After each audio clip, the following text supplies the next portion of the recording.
Jadi kami di kelompok 2 tentang perspektif narkoba terhadap medis. Ingin wawancara dengan Kak Dina Fadila. Kita mau nanya, dalam kondisi apa narkotika seperti alkohol diresepkan oleh dokter dan apa alternatif yang lebih aman untuk menghindari kecanduannya, Kak? Kalau alkohol itu kan salah satu kelompok ya. Jadi narkoba itu ada beberapa macam. Salah satunya ini opioid. Nah, opioid ini dikelompokkan kelompok obat yang digunakan untuk mengurangi nyeri, sedang sampai berat atau sebagai obat bius biasanya. Bahkan kalau di operasi, pasca operasi itu kita juga menggunakan salah satu obat ini juga. Jadi sebenarnya ini bukan salah satu kandungan narkoba. Jadi orang yang salah memakai obat ini tuh kalau udah di luar medis bahkan bisa jadi narkoba.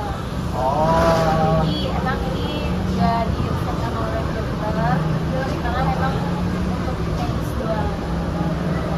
Tapi untuk efek ketergantungannya ada nggak Pak kalau pas ini yang medis obat ini? Tergantung dari kitanya, dari tubuh manusianya masing-masing. Ada yang kalau bius itu biasanya reaksinya macam-macam sih. Iya, misalkan masnya reaksinya udah pernah operasi Belum.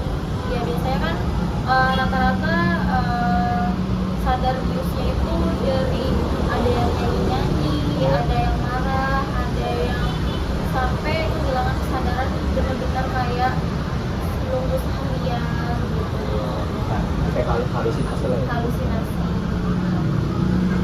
Lebih tepatnya opioid ini untuk meredakan nyeri sih. Sama kayak morfin gitu ya? Iya. Itu kan obat keras ya?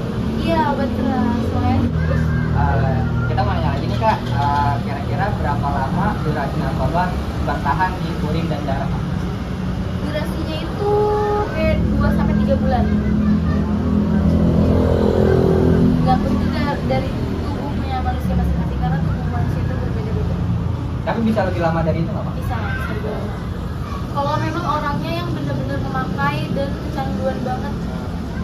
Tapi kalau misalnya orang kan mau dicek biasa ada yang minum air dulu sampai banyak supaya urinnya keluar di sana aja itu Untuk pengaruh. menetralisasikan juga. Tapi efeknya dikit apa gede?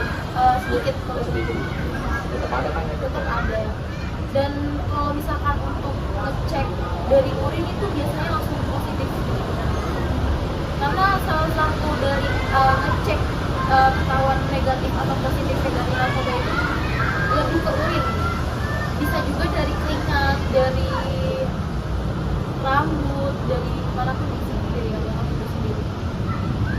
Dari air liur juga bisa. Tapi kebanyakan dari urin ya? Dari lebih akurasi lebih tepat. Iya. Pertanyaan selanjutnya ya, Kak, kalau dari sudut pandang medis, bagaimana kecanduan narkoba diklasifikasikan sebagai penyakit dan apa pendekatan terapi yang paling efektif? Pendapatan terapi biasanya pertama harus konsul dokter dulu, dan itu nggak sembarangan. Bahkan konsul dokternya juga pun nggak yang namanya sehari 2 hari, itu beberapa bulan, dan harus memenuhi janji kayak janjian itu konsul tiap bulan, rehabilitasi, dan ada resep khusus lagi dari dokternya, nggak bisa atas gitu. Hitungannya berarti kayak penyakit kanker gitu ya, Pak? Iya betul. Kalau penyakit kanker kan lebih ke kemo gitu. Kalau narkoba ini sebenarnya bisa disembuhkan sih, lebih tepatnya kayak dokter mengasih obat yang sudah diresepkan dan itu juga bisa semua orang tahu. Dan memang kalau obat itu harus kayak kita harus ketergantungan. Kita harus minum obat itu rutin sampai kita sembuh, sampai kita juga bersih dari narkoba itu. Berarti bisa dibilang sama aja kita harus ketergantungan sama obat juga ya, Kak? Maksudnya Obat dari sembuhnya dokter, itu loh, iya. obat sembuh untuk buat rehabilitasi itu. Oh itu juga bisa mengurangi sakalnya ya? Rasa sakal. Iya, sama sama. Iya, rasa sakal. Tapi itu ntar bisa berhenti dengan apa nggak, Pak? Misalkan kan kita dikasih obat nih biar kita ketergantungan sama obatnya kan. Nah terus ntar kalau misalkan kita tahu sembuh apa enggak itu gimana? Kita balik lagi ke dokter. Ada kunjungan lagi ke dokter. Oh kunjungan, makanya kunjungan Iya. terus ya. Kunjungan terus untuk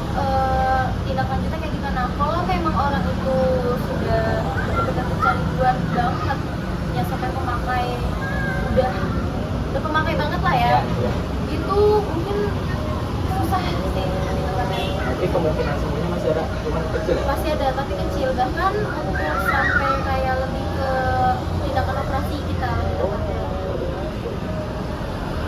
Terus kalau misalkan nih ada orang misalkan sekali dia kena apa sih bacanya kan? Kecanduan. Ya kecanduan narkoba. Nah terus dia itu maksudnya bisa dikasih tahu kalau misalnya dia udah sembuh tuh, kalau misalnya udah kehidupan normal mungkin atau gimana? Kehidupan normal sama psikisnya dilihat juga, sama lebih tepatnya apa ya, harus kontrol juga lagi sih. Ya, lebih ke pantauan dokter lebih tepatnya. Dan kita tuh di sini sebagai perawat juga nggak tahu apa itu obat-obatnya, karena hanya dokter aja yang tahu. Sorry ya guys, tadi karena ada azan jadi kepotong. Sekarang ini mau dilanjut lagi. Baru tadi juga udah selesai sih nanya-nanyanya. Tadi makasih ya Kak Dila ya. Ya kurang lebihnya